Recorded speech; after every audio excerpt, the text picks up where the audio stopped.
Hello दोस्तों। स्वागत है आपके अपने यूट्यूब चैनल विकास यादव क्लासेज में। तो आइए इस वीडियो में जूलॉजी पढ़ेंगे, जिसमें हम लोग चैप्टर उत्सर्जन तंत्र, तंत्रिका तंत्र, जनन तंत्र को पढ़ेंगे।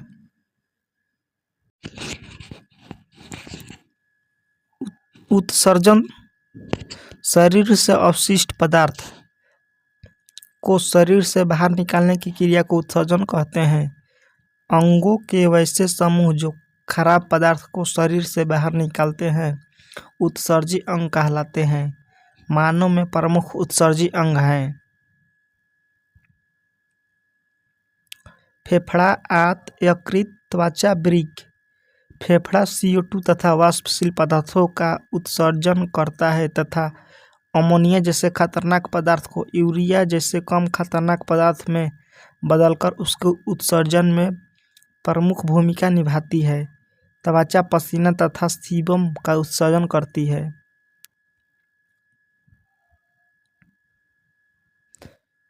वृक्क, किडनी, यह सबसे प्रमुख उत्सर्जी अंग है। इसकी संख्या 2 होती है। इसका आकार सेम के बीज के समान होता है। प्रत्येक वृक्क का भार 140 ग्राम मीटर होता है। वृक्क पेरिटोनियम नामक झिल्ली में बंद रहती है। दाहिना किडनी यकृत के दबाव के कारण नीचे दब जाता है। वृक्क का बाहरी भाग उत्तल जबकि भीतरी भाग अवतल होता है।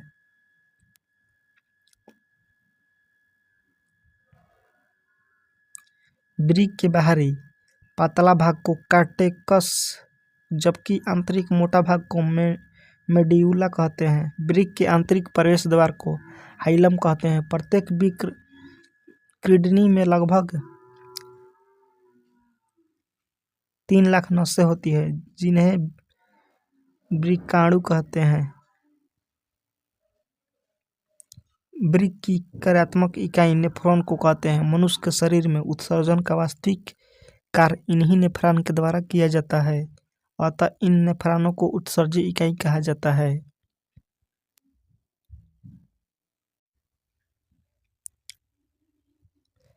प्रत्येक नेफ्रॉन के मुंह पर एक कटोरी या प्यालोनुमा संरचना पाई जाती है, जिसे बोनेम संपुट कहते हैं। बोनेम संपुट ही रक्त को क्षमता या निष्पादन या करता है निष्पादन या अल्ट्राफिल्ट्रेशन करता है। बोमेट संपुट पदार्थों का पुनः अवशोषण करना वृक्क में रक्त को छाना जाता है। इस क्रिया का अपोहन कहते हैं। अपोहन की क्रिया परासरण विधि द्वारा होता है। डायलिसिस नलिका जो कि कृत्रिम अर्ध पारगम्य झिल्ली द्वारा बनी होती है, इसके बाहर जब रोगी का शुद्ध रक्त गुजरता है तो उसमें से अतिरिक्त यूरिया, NK आदि उत्सर्जी पदार्थ अवशोषित कर लिए जाते हैं।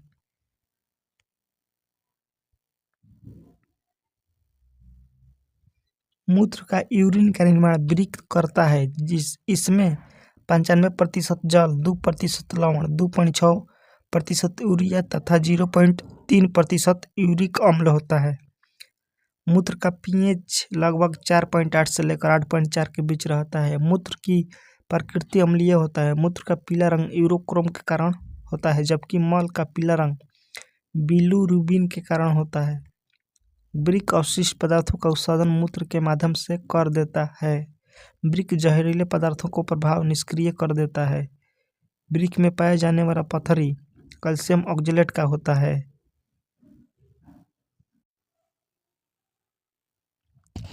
वृक्क में पथरी का बनना रीनल केलकलाई कहलाता है।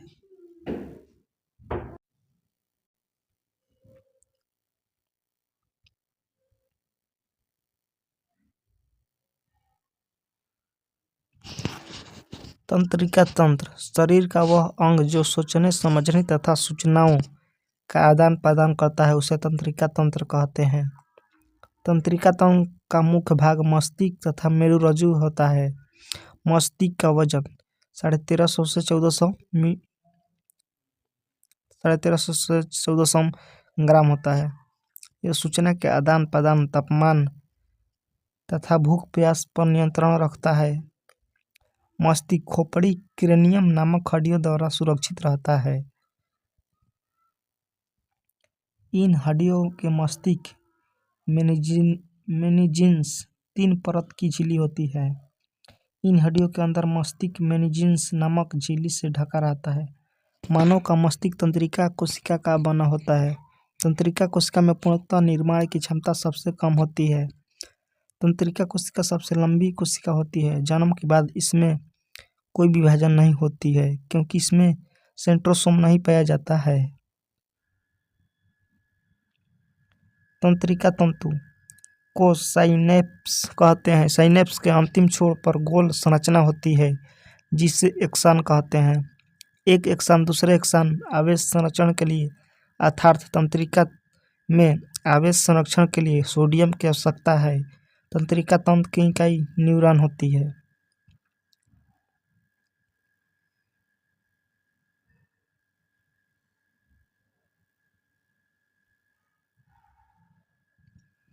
अमोनोटेलिक वैसे जीव जो उत्सर्जन से अमोनिया निकालते हैं उसे एमोनोटोलिक कहते हैं, जैसे कीट मछली हाइड्रा। यूरियोटोलिक वैसे जीव जो उत्सर्जन से यूरिया निकालते हैं, जैसे स्तनधारी मानव पशु। यूरिकोटेलिक वैसे जीव जंतु जो उत्सर्जन से यूरिक अम्ल निकालते हैं, यूरिकोटेलिक कहलाते हैं, जैसे छिपकली, पक्षी, गिरगिट और सांप।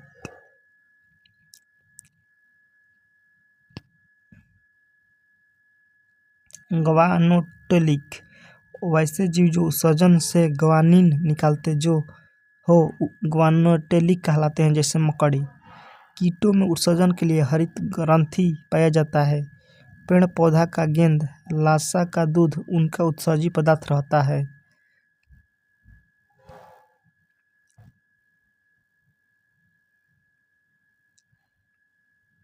सेरिब्रम इसे प्रमस्तिष्क भी कहते हैं। यह मस्तिष्क का सबसे बड़ा तथा विकसित भाग है। यह कुल मस्तिष्क का 2/3 भाग 66% होता है। इसका मुख्य कार्य समृद्धि, ज्ञान, बुद्धिमान चिंतन, इच्छा शक्ति को नियंत्रण करता है। समकरण शक्ति को कार्टेक्स में मापते हैं।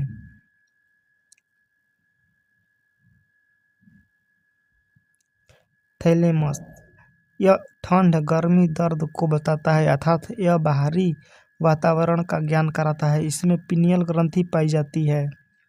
हाइपोथैलेमस यह पीयूष ग्रंथि के समीप पाया जाता है। यह अतः स्रावी ग्रंथि से होने वाले स्राव को नियंत्रित करता है। हाइपोथैलेमस को ताप नियंत्रण ग्रंथि कहा जाता है। यह मोटर ग्लैंड को नियंत्रित करता है। यह शरीर के अंदर रक्तचाप, तापमान, भूख प्यास, प्रेम, घृणा, गुस्सा, नींद etc को कंट्रोल करता है। यह आंतरिक तापमान को नियंत्रण करता है, जबकि शरीर के अंदर को तापमान बढ़ाता है तो यह पसीना निकालने का आदेश देता है। हाइपोथैलेमस को इमोशन सेंटर कहा जाता है। कार्पोरा यह देखने तथा सुनने की क्रिया को नियंत्रित करता है। सेरिब्रल पेडिकल यह ब्रेन को स्पाइनल कॉर्ड से जोड़ता है। सेरिबेलम यह ब्रेन का दूसरा सबसे बड़ा भाग होता है। यह संतुलन बनाने तथा ऐच्छिक मांसपेशियों पर नियंत्रण रखता है।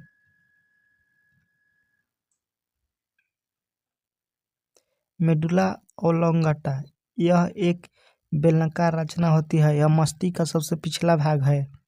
यह उपापचय, हृदय धड़कन, आहार नाल में पाचन तथा क्रमानुकुंचन को नियंत्रित करता है। मेरुरज्जु रीढ़ के हड्डी में अवस्थित होता है। इसे द्वितीय ब्रेन भी कहते हैं। यह मस्तिष्क में जाने वाले उद्दीपनों को नियंत्रित करता है, अर्थात यह सिग्नल का संवहन करता है। मेरुरज्जु प्रतिवर्ती क्रिया को नियंत्रित करता है। वैसी क्रिया जो अतिशीघ्र तथा अनैच्छिक रूप से होती है उसे प्रतिवर्ती क्रिया कहते हैं, जैसे छींक आना, पलक झपकना, जमाई लेना, लार का टपकना, गर्म वस्तु पर हाथ पड़ने पर अचानक हटा लेना। स्पाइनल कोड से 31 जोड़ी तंत्रिका निकली होती है, जबकि मस्तिष्क से 12 जोड़ी तंत्रिका निकली होती है। तंत्रिका 3 प्रकार का होता है: केंद्रीय तंत्रिका तंत्र, परिधीय स्वतंत्र तंत्र, स्वायत्त स्वतंत्र तंत्र।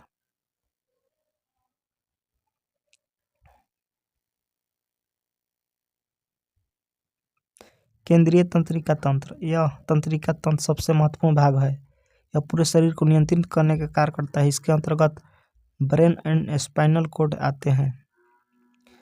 परिधीय तंत्रिका तंत्र, ये मस्तिष्क से निकलने वाली 12 जोड़ी तथा स्पाइनल कोड से निकलने वाली 31 जोड़ी तंत्रिकाओं से मिलकर बना होता है।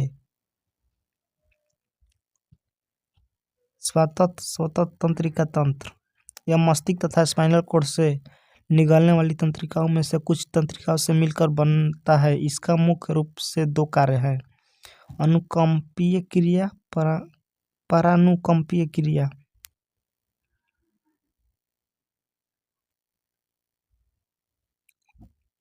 अनुकंपीय क्रिया, इस क्रिया के अंतर्गत निम्नलिखित घटना होती है: हृदय गति का तेज होना, लार ग्रंथि से लार का कम बनना, आंखों का फैल जाना, रोंगटे खड़े हो जाना,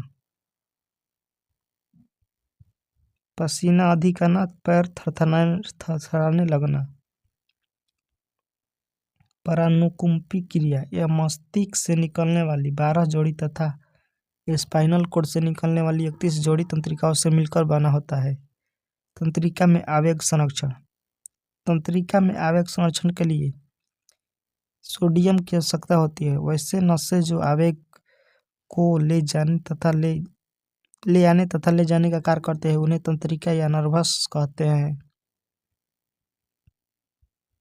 नर्वस 3 प्रकार की होती है: चालक या अपवाही तंत्रिका कोशिका, यह आवेग को ब्रेन से बॉडी तक ले जाती है। संवेदी तंत्रिका कोशिका, यह शरीर से आवेग को ब्रेन तक ले जाती है। संयोजन या मध्यस्थ तंत्रिका कोशिका, यह सिग्नल को ब्रेन से बॉडी से ब्रेन तक लाने का कार्य करता है, अर्थात दोनों कार्य करता है। मस्तिष्क का एक भाग पोन्स होता है जो श्वसन इत्यादि को नियंत्रित करता है। स्पाइनल कोड ज्ञानेंद्रियों से सूचनाओं को मस्तिष्क तक और मस्तिष्क से आए हुए क्रियात्मक सूचनाओं को क्रियात्मक अंगों तक भेजने का कार्य करता है। यही कारण है कि स्पाइनल कोड को तंत्रिका आवेग का प्रसारण केंद्र कहा जाता है।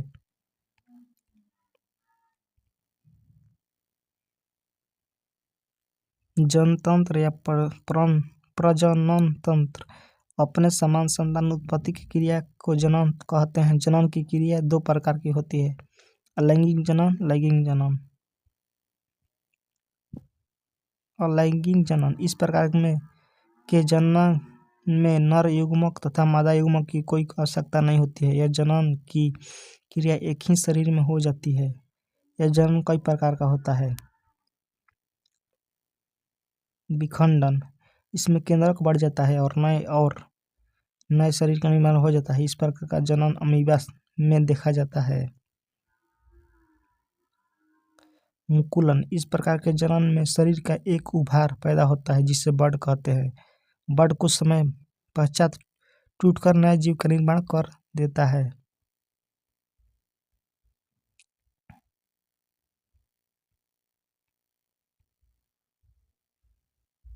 कायिक जनन, वैसा जनन जिसे जड़, तना तथा पत्तियां भाग लेती है उन्हें कायिक जनन कहते हैं, जैसे ब्रायोकिलम, गाना, आलू, गुलाब, शकरकंद।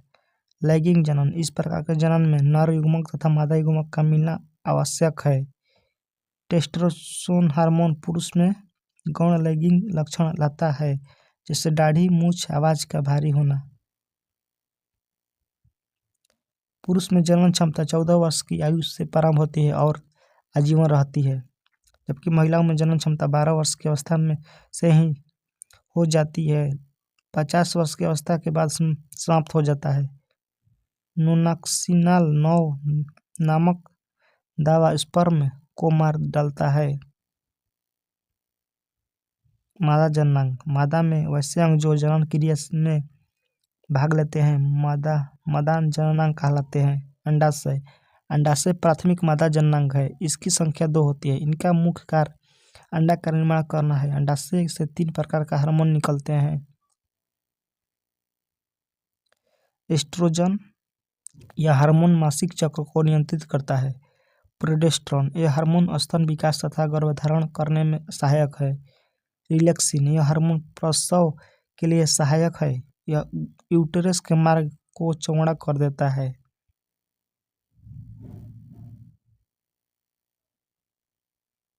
अंडवाहिनी यह लंबी नली के समान रचना होती है जो ओवरी को यूटेरस से जोड़ती है। निषेचन की क्रिया अंडवाहिनी में होती है।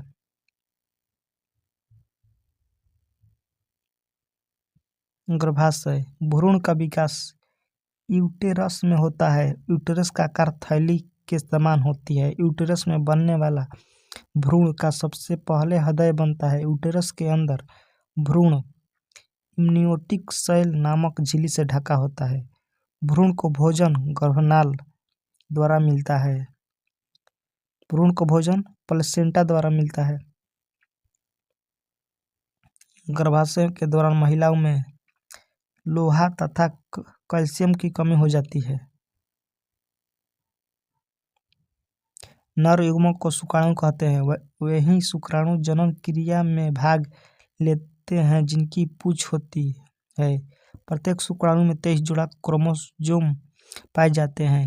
मादा युग्मक को अंडाणु कहते हैं। अंडाणु का आकार स्पर्म से बहुत बड़ा होता है। अंडाणु गोल आकार का होता है। इसमें भी 23 जोड़े क्रोमोसोम पाया जाता है। अंडाणु के बाहर के आवरण को कोरोना रेटियोटा कहते हैं। कोरोना रेटियोटा के अंदर एक झिल्ली पाई जाती है जिसे जोना प्लेसोडा कहते हैं।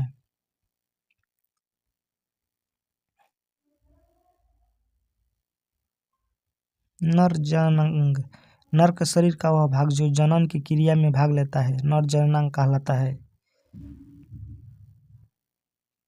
वृषण इनकी संख्या 2 होती है। यह शरीर के बाहर होता है। इसका मुख्य कार्य शुक्राणु तथा टेस्टोस्टेरोन का निर्माण करना है। टेस्टोस्टेरोन उत्तेजना पैदा करता है। शुक्राणु के निर्माण में प्रोस्टेट ग्रंथि भाग लेती है। अधिवृषण यह वृषण से जुड़ा हुआ रहता है। इसका मुख्य कार्य परिपक्व शुक्राणु को संचित रखना है। शुक्रवाहिका यह पतला नस होता है जिसके माध्यम से शुक्राणु सीसन तक पहुँचते हैं।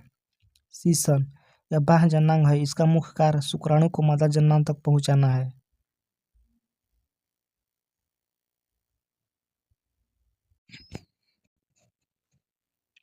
निषेचन नर युग्मक का मादा युग्मक से मिल जाना ही निषेचन कहलाता है। निषेचन की क्रिया फॉलोपियन ट्यूब में होती है। निषेचन के बाद युग्मनज का निर्माण होता है और युग्मनज थोड़ा विकसित होने के बाद भ्रूण बन जाता है। भ्रूण का विकास यूटेरस में होता है।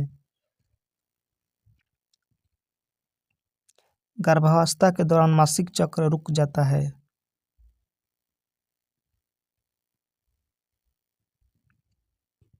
परखनली शिशु यह निषेचन की क्रिया शरीर के अंदर न कराकर बाहर परखनली में कराई जाती है और फिर निषेचित अंडे को जिगोट बनाकर पुनः माता गर्भाशय में प्रवेश करवा दिया जाता है तो उसे परखनली शिशु कहते हैं।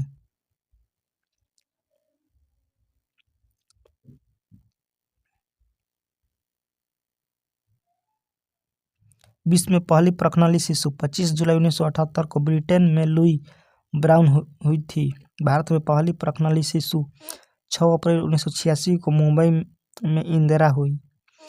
सोरागेट मदर जब कोई महिला किसी दूसरे की बच्चे को IVF तकनीकी द्वारा अपने गर्भ में पालती है तो वह महिला सोरोगेट मदर कहलाती है।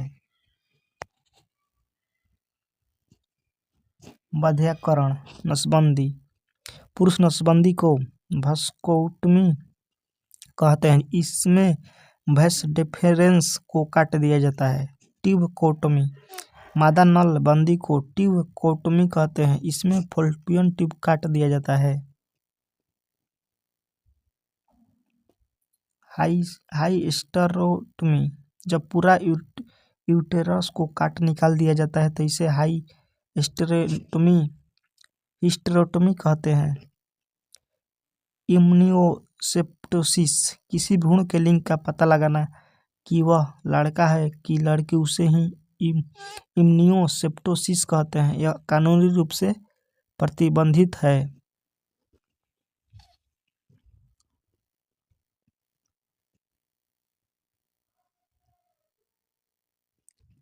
उत्सर्जन तंत्र वह तंत्र जो उत्सर्जी पदार्थों को शरीर से बाहर निकालता है वह कहलाता है उत्सर्जन तंत्र। मनुष्य का सबसे मुख्य उत्सर्जी अंग वृक्क यकृत उत्सर्जन में किस प्रकार का सहायता करता है? यह अमोनिया को यूरिया में बदलता है। वृक्क किस झिल्ली के द्वारा घिरा होता है? पेरिटोनियम झिल्ली के द्वारा। वृक्क में कौन सी नलिकाएं पाई जाती है? मूत्र नलिकाएं या नेफ्रॉन्स। मूत्रवाहिनियां कहाँ से मिलती है? वृक्क से। मूत्राशय का क्या कार्य है? मूत्र एकत्रित करना। मूत्राशय कहाँ स्थित है? उदर गुहा में। यकृत कोशिकाओं में ऑक्सीडेटिव डिमेंशिन की क्रिया कहाँ होती है? माइटोकॉन्ड्रिया में। मूत्र का जल की मात्रा कितनी होती है? लगभग 95%। फेफड़े किन पदार्थों का उत्सर्जन करते हैं? CO2 एवं जल। यूरिया की स्थिति में रोगी को किस क्रिया द्वारा उपचारित किया जाता है? हीमोडायलिसिस। उत्सर्जी पदार्थों को कितनी श्रेणियों में बांटा गया है? 2, कार्बनिक एवं अकार्बनिक। जब मूत्र में जल तथा सोडियम की मात्रा बढ़ जाती है तो इसमें कौन सा रोग होता है? एडिशन रोग। ऑस्मोरेगुलेशन का कार्य कौन सा अंग करता है? वृक्क। मूत्र में कौन सा वर्णक पाया जाता है? यूरोक्रोम। मूत्र निर्माण के दौरान अति सूक्ष्म छनन की क्रिया कहाँ होती है? वमन संपुट में। पुनः अवशोषण की क्रिया नेफ्रॉन के किस भाग में होती है? स्रावी भाग। तंत्रिका तंत्र मनुष्य के शरीर में तंत्रिकीय नियंत्रण एवं समन्वय का कार्य कौन सा तंत्र करता है? तंत्रिका तंत्र। शरीर की ये रचनाएं जो बाहर एवं आंतरिक परिवर्तन का अनुभव करती है क्या कहलाती है? संवेदांग। शरीर की वे रचनाएं जो मस्तिष्क तथा मेरुरज्जु से प्राप्त निर्देशों को कार्य रूप प्रदान करती है क्या कहलाती है? कार्यान्वयन अंग। तंत्रिका तंत्र का वह भाग जो संपूर्ण शरीर का एक स्वयं तंत्रिका तंत्र पर नियंत्रण रखता है क्या कहलाता है? केंद्रीय तंत्रिका तंत्र। मस्तिष्क के चारों ओर पाया जाने वाला आवरण क्या कहलाता है? मेनिंजाइटिस। अग्र मस्तिष्क कितने भागों से मिलकर बना होता है? 2, सेरिबरम एवं हाइपोथैलेमस। मस्तिष्क का सबसे विकसित भाग कौन सा है? सेरिबरम। स्मरण एवं चिंतन का कार्य मस्तिष्क का कौन सा हिस्सा करता है? सेरिबरम। नींद, भूख, प्यास, थकावट से मस्तिष्क कौन सा भाग संबोधन होता है? डायनसेफेलान। प्रतिवर्ती क्रिया का नियंत्रण मस्तिष्क का कौन सा भाग करता है? मध्य मस्तिष्क। शरीर के संतुलन के लिए मस्तिष्क का कौन सा भाग उत्तरदायी होता है? सेरिबेलम। मस्तिष्क का कौन सा हिस्सा शरीर के अनैच्छिक क्रियाओं का केंद्र है? Medulla oblongata. मस्तिष्क से आने जाने वाले उद्दीपनों का संवहन कौन करता है? मेरुरज्जु। स्वायत्त तंत्रिका तंत्र कितने और किन भागों में विभक्त होता है? 2, अनुकंपी एवं परानुकंपी। जन्म तंत्र अपनी जाति की निरंतरता को बनाए रखने के लिए किसी जीव द्वारा अपने ही समान जीवों को पैदा करने की क्रिया क्या कहलाती है? प्रजनन या जनन। युग्मकों का निर्माण किस जनन में होता है? लैंगिक जनन में। मनुष्य में कितने वृषण पाए जाते हैं? 1 जोड़ी। शुक्राणुओं का परिपक्वन एक संग्रह कहाँ होता है? अधिवृषण में। भ्रूण में किस अवधि तक 3 जननी स्तरों का निर्माण हो जाता है? 5वें सप्ताह तक। अंडाणु पूरी तरह कहाँ परिपक्व होते हैं? अंडवाहिनी में। गर्भाशय का वह हिस्सा जो योनि से जुड़ा होता है वो क्या कहलाता है? ग्रीवा। मनुष्य के किस प्रकार का निषेचन पाया जाता है? अंतः निषेचन।